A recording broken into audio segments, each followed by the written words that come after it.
was exceptional. It isn't his witty sense of humor, which charmed people wherever he went.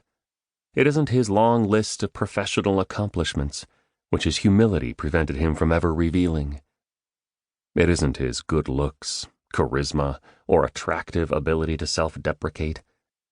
While these were surely defining characteristics of my father, one thing stands out above the rest. My father was an alcoholic. Unfortunately, my memories of my dad are dominated by an array of events, experiences, stories, situations, sights, smells, and sounds directly linked with his 40-year drinking problem. I remember him attempting to coach my basketball team, but being too drunk to dribble the ball. I remember him trying to pitch at Little League batting practice, but being too drunk to throw a strike. I remember him breaking his leg after a drunken fall outside his Chicago law office. I remember the pungent smell of beer and Listerine that told me he was home from work. I remember the subtle slur in his voice that signaled yet another night of fighting between him and my mom. I remember crying in my bedroom while she desperately begged him to get help. I remember him insisting that he didn't need it. I remember his frequent yet empty promises to change. I remember feeling constantly confused, disappointed, sad, and embarrassed to be the son of an alcoholic. I remember so much. A little good, and a whole lot of bad. Growing up, it made no sense to me why my father drank so much. He was a handsome and brilliant Ivy League graduate, working as an attorney for one of the most prestigious law firms in Chicago. He had a devoted wife and 3 healthy children who he loved and who loved him greatly. He lived in a beautiful suburban home and had more than enough money. Above all, he was a really nice guy. Everybody liked him. Everybody. However, after every day of work, he still drank beer after beer until he was stone-cold drunk. Every single day. Eventually, he lost everything.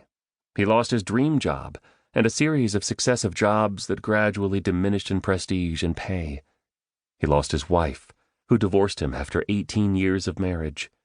He lost his children and was forced to accept the role of a weekend-only dad. He lost his quaint suburban home, eventually landing in a dingy 1-bedroom apartment in the low-income section of a neighboring town. He lost tens of thousands of dollars. He lost countless relationships. He lost his dignity. He lost his reputation. He lost everything. And yet he continued to drink. Why? A thirst for paradise. Why did my father drink so much? Why did he consciously choose to slam beer after beer, knowing the terrible consequences of each and every sip? Why did he willingly keep consuming a substance that was ruining his life? Why would my dad choose beer over everything else of value to him? The knee-jerk answer is simple. Addiction. My father was addicted to alcohol. He started drinking in college as a stress release valve, continued drinking to cope with the challenges of marriage and fatherhood, and eventually became hooked.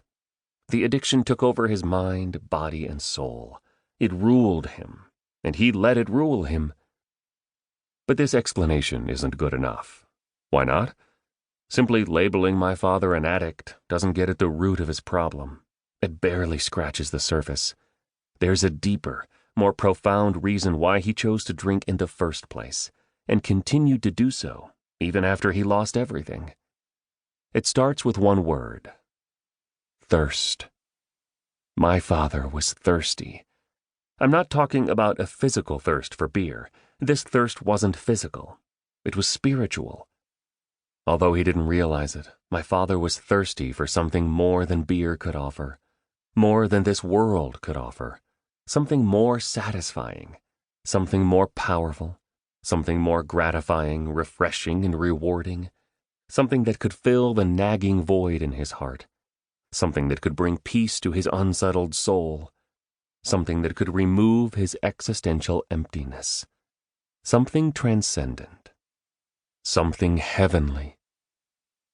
My father had a thirst for paradise. He tried to quench it with beer, but it couldn't do the trick.